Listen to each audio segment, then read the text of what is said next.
Tony Parker se verrait bien créer la surprise à l'occasion du championnat d'Europe dont le coup d'envoi sera donné dans tout juste un mois. Celui qui est considéré comme l'un des meilleurs basketteurs de la planète rêve de prendre sa revanche sur l'Espagne qui avait battu la France en finale en 2011. Les Bleus, qui seront opposés lors du premier tour à l'Ukraine, la Grande-Bretagne, l'Allemagne, Israël et la Belgique, dans un groupe a priori à leur portée, vont une nouvelle fois s'appuyer sur leur meneur vedette. Triple champion NBA avec les Spurs de San Antonio, où il évolue depuis 12 ans, premier Européen à avoir été élu MVP des finales, sélectionné à 5 reprises pour le All-Star Game, Tipeee a tout gagné en club, mais à 31 ans, il court encore après la consécration avec l'équipe de France.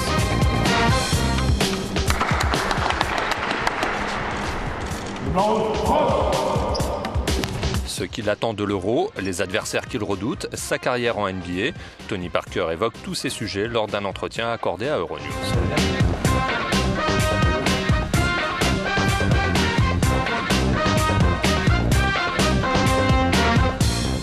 Tony Parker, vous avez disputé une longue saison puisque vous avez atteint la finale NBA avec votre club. Vous êtes l'un des joueurs qui a joué le plus de matchs cette saison.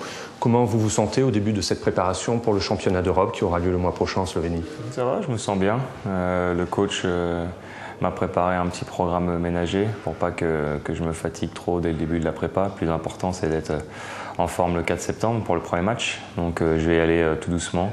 Me remettre en forme et être prêt, être à 100% pour le premier match.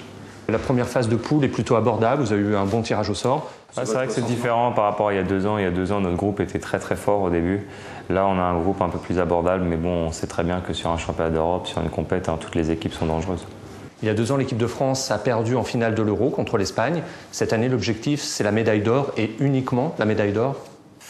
Non, je pense que cette année, on n'est pas les favoris cette année parce que bon, on a pas mal d'absents. Donc cette année, je pense qu'on peut essayer de créer la surprise. On a une équipe qui est assez jeune. On a beaucoup de nouveaux, beaucoup de gars, c'est leur première sélection. Donc il va falloir faire l'alchimie, jouer le rôle de grand frère et voir ce que ça peut donner. Mais on n'a pas la même équipe qu'il y a 2 ans. Selon vous, qui sont les favoris de cet Euro? Et les favoris, c'est toujours l'Espagne. L'Espagne, la Slovénie va être très très forte aussi chez elle. Les Serbes aussi vont être très très bons. Il y a beaucoup d'absents dans le secteur intérieur avec les forfaits de Noah, Turiaf, Mahami ou bien encore Traoré. Est-ce qu'on peut gagner l'Euro sans avoir un secteur intérieur dominant? C'est vrai que c'est un peu dommage qu'ils ne viennent pas, mais après voilà, chacun a son programme. Moi je respecte, il n'y a pas de problème. Donc maintenant il faut qu'on se concentre sur ce qu'on a. Et Alexis Ajinça, il a beaucoup progressé. C'est la grande surprise pour moi personnellement. C'est un autre joueur, c'est plus le même par rapport à la première fois que je l'ai vu en 2009. Et donc il faut voir comment ça va marcher. Geoffrey Lauvergne aussi, c'est un très très bon jeune qui vient d'être drafté. Il joue avec beaucoup d'énergie. Donc il faut voir ce que ça va donner pendant les matchs amicaux. Les Espagnols aussi ont beaucoup d'absents avec Pau Gasol, Juan Carlos Navarro et Serge Ibaka qui ont déclaré forfait. Est-ce que c'est la bonne année pour enfin les battre? Ils sont costauds quand même. Tu as quand même pas mal de joueurs qui viennent. Tu as quand même Marc Gasol, Rubio, Calderon. Tu as encore une grosse équipe, donc il faut voir. C'est un peu votre bête noire. Ils vous ont battu il y a 2 ans en finale de l'Euro, l'année dernière en quart de finale des Jeux. Quelle est la clé pour réussir enfin à les faire tomber de leur piédestal?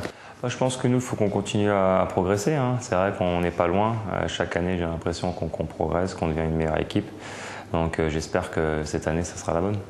Vous avez tout gagné en club, vous avez été 3 fois champion NBA, désigné meilleur joueur des finales en 2007.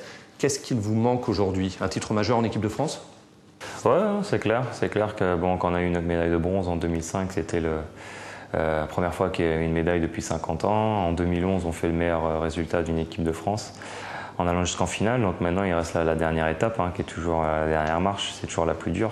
Donc on va essayer. Ça va pas être facile cette année, mais on va essayer. Vous êtes en équipe de France depuis l'an 2000, vous êtes très attaché au maillot bleu. Vous avez envie de continuer jusqu'à Rio 2016?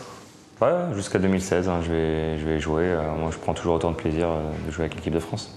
Vous êtes l'un des sportifs préférés des Français alors que vous vivez et que vous exercez votre métier aux États-Unis durant la majeure partie de l'année.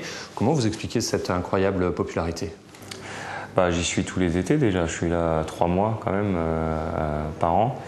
J'ai un gros attachement à l'équipe de France, très très fier de jouer pour le maillot bleu. Et donc je pense qu'à travers mon investissement à l'Asvel, mon investissement avec l'équipe de France et les différentes publicité que je peux faire. Je pense que c'est comme ça que ça s'explique. Mes camps de basket aussi, ils sont pour beaucoup. Chaque année, je reçois à peu près plus de 530 jeunes dans mes camps de basket. Au printemps dernier, vous avez disputé et perdu la finale NBA contre le Miami Heat lors du match 7. Est-ce que vous avez digéré cette déception ? Moi, je pense que je pourrais jamais digérer une défaite comme ça. C'est clair que c'était difficile. Mais maintenant, il faut tourner la page et maintenant, je me concentre sur l'équipe de France. On dit que les Spurs sont une équipe vieillissante. Tim Duncan a 37 ans, Manu Ginobili 36. Est-ce que c'était la dernière occasion pour vous de décrocher un titre NBA avec cette génération ? Ça, c'est vous, les journalistes, qui aiment bien dire ça. Nous, on est concentrés. Chaque année, on a l'impression qu'on a une bonne chance d'aller jusqu'au bout. Et l'année prochaine, ça sera la même chose pour nous.